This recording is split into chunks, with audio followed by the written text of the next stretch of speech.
So I'm working. Just want to go ahead and give a disclaimer before it starts talking again that you will hear the GPS in the back because I am working, making deliveries. So when the GPS starts talking, I'm just going to stop talking because the GPS doesn't want to let me be great. And I'm trying to figure out the best route to get to where I'm going. Just saying. Continue for 2 miles. I did just get a $10 tip, which was super freaking cool because the order was only probably about maybe $15. Maybe, because they didn't get that much. It was IHOP. They didn't get that much food. So, of course, I never expected to get a $10 tip. And normally the tips are paid through the app, and I don't get to see what I made for tips until the next day. And it doesn't give a breakdown of who left what tip. Like, you just kind of get a total of how many deliveries you made and how much your tips were for the day. So I would have never known who gave me what tip. I would have just had a total. And yeah, the man just gave me $10. Like, and his order was probably around the same amount, but that's neither here nor there. I just was kind of excited about that because I have only gotten a couple of cash tips. Normally the people leave the tips on the cards that they use to make their order. So, you normally don't get a cash tip. I've gotten a $5 one, $3 or $4 one. Yesterday I got a $1 tip. I was super freaking annoyed because, like, who tips $1? Like, I can't. I just don't understand it. Like, even if I am ordering something that's cheap, like one day I was at work and I was just being super lazy, and I'm gonna stop going up that close to the camera because I decided to go makeup free this weekend. But my skin is atrocious at the moment because I wear makeup a lot, like almost every day, a lot. And so I'm just trying to get my skin back right. You see I got dark marks right there. And right there, what happened was I picked pimples all the time. Like, I never just let pimples do their own thing. I always bust them and pick at them. And so that's the result. But anywho, on to my actual topic, because I know you're like, is this bitch on here to talk about something or no? Or is she just on here to talk about how foolish her face looks? I'm actually on here to talk about something in particular. And it was the Fix My Life episode with Hazel E. Like, I just want y'all to understand how much I don't want to like Hazel E. And I know that's horrible to say, you don't want to like somebody, but I don't want to like her. I think from the beginning when she came on Love and Hip Hop Hollywood, I was in a space where I didn't dislike her, but I didn't like her. Like, she was just kind of like a person that was there, and I kind of didn't even, get involved with whether I liked her or not. And so what shifted the tide with me was how she started acting this last season. Like, that's what took me from I don't like or dislike her to I don't like her. That's what took me to that point because of how she acted this last season. And then, after the season went off and she had the comments about monkey looking dark butts and the gay community and stuff like that, that's what went ahead and set me over the edge of not liking her. And the way she acted towards Tiara too, because I like Tiara and I just didn't like the way she acted towards her. And my son's school calls on a Sunday, for what freaking reason? That annoys me. But anyway, I just didn't like the way she acted towards Tiara on last season either. So to me, I was just like, yeah, you can get rid of this bitch. She was calling Brooke broke forever, and that wasn't cute. And she had the little shoe dazzle thing going, which I didn't completely understand. I was like, what's her relevancy to give her a shoe dazzle deal? But I don't shop with shoe dazzle anymore, so it didn't matter because the damn shoe dazzle shoes I got toe up in like no time flat. And then I was annoyed with the damn, if I didn't jump on that and catch it before it cycled, they would just take money out of my account and I wouldn't be buying the shoes. Like, I didn't go on there to buy shoes for real. So it was annoying to me. I had to set myself a reminder to like skip the month. That was too much, too much. So, you know, I didn't understand that. But, you know, I was like, at this point, I don't like her. The bitch can go. Bye for that bitch. I said a lot of stuff about how she looked too. At that point, I was like, bitch, you deserve everything that was said about you, about your nose and you being ugly and shit. Like, at that point, I ain't had no problem with it. In the beginning, I was like, damn, that's so mean and cruel. But when she said that shit, I was like, bye for you, bitch. I ain't got time. Well, you know, this Iyanla Fix My Life that she went on, I think it did a lot for her public relations, to be honest, because I think it kind of opened up. 1,000 feet, use the left 2 lanes to turn left onto the I-185 North ramp. GPS doesn't want me to be great. But I think it kind of opened more people to see what has been going on in her life that would make her feel the left 2 lanes to turn left onto the I-185 North ramp. Like, I told y'all, GPS just don't want to let me be great. But, you know, 1/4 mile, merge onto I-185 North.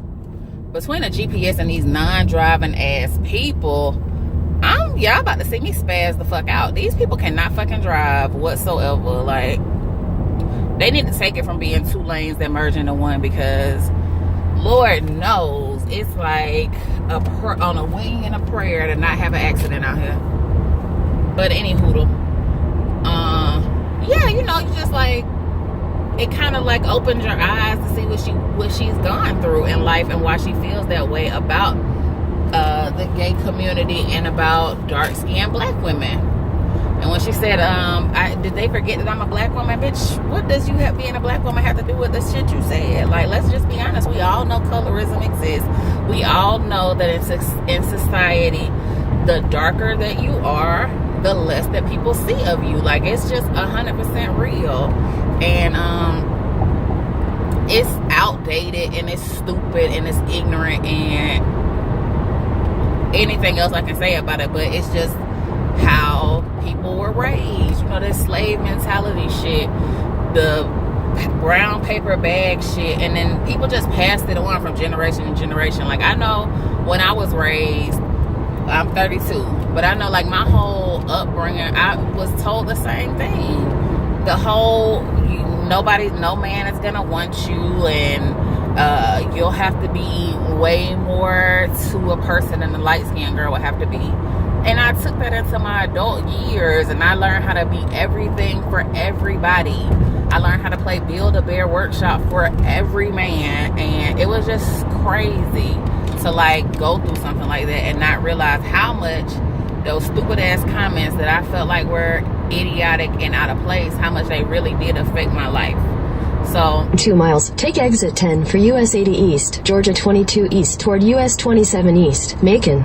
Like, the fucking highway name, sorry, these dang exits and highways got way too many pieces of names. Like, it's just ridiculous.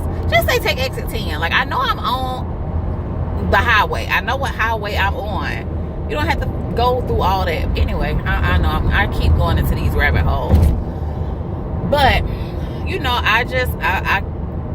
her going on here definitely was able to open my eyes to, you know, the stuff that she's been through in life and why she felt the way that she felt. I'm not saying that it's right the way that she felt or the stuff that she said, because she had to realize that because of the platform that she is on, because of how many people see her and see her social media, it just makes it a even bigger thing. You know what I mean? Like, she has a social responsibility that she didn't understand and that she didn't follow through with. And we had some actresses that came in and talked about their experiences with being coffee and cream, which I love. But, you know, the one girl said that she was told, or she was made to feel inferior, that she felt like the boys always liked the light-skinned women with the good hair over the dark-skinned women, which is true. So very true. I had an experience like that myself. 1/2 mile, take exit 10 for US 80 East, Georgia 22 East toward US 27 East, Macon. See all these names, like, it's ridiculous. But, like, my stepsister is light-skinned, and me and her both liked the same guy growing up. She was visiting from Pittsburgh, I think. Take exit 10, then keep right at the fork. She was visiting from Pittsburgh at the time, and my mom and stepdad lived in Alabama, and I lived in Georgia. Right at the fork. So neither one of us were lived in the area that we were staying at, and we continue on Georgia 22 East for 3/4 of a mile. There was only one cute guy in the neighborhood, so both of us liked him, and of course he liked her and not me. And I didn't see that. I didn't really put it together, but my mom pointed it out because she was a fucking jerk. Half a mile, keep left, follow signs for Moon Road. My mom was really rude to me, and so she pointed it out because we were at her friend's house. They were having a party, and he asked me to fix him a plate. And so I was in there fixing him a plate, and my mom was like, she liked him. Keep left. So she doing everything for him and her fixing him food, taking it to him, but he ain't stunning her. He don't like her. He liked the other one. And, it just made me feel some kind of way. So continue on Moon Road for 3/4 of a mile. I definitely agreed with her. And the actress from Being Mary Jane said, what Hazel E said hurt her, and it set us back, which is true. Half a mile, keep right, follow signs for Moon Road. Which was true. And when what kind of made me start tearing up is when Iyanla was like, they flew all the way here, they flew in to be with you, and Hazel E was like, they flew in for me. And she was like, yes, because they love you and they want to help. And she started crying, and she felt like, she didn't realize she was worthy of, people coming in to be with her and talk with her and share their experiences with her. And you could tell that in this point, in this moment, that she did not feel like she had value. Like, she didn't feel worthy. She didn't feel like she was trying to figure out what I want to say. Plus the GPS is about to talk.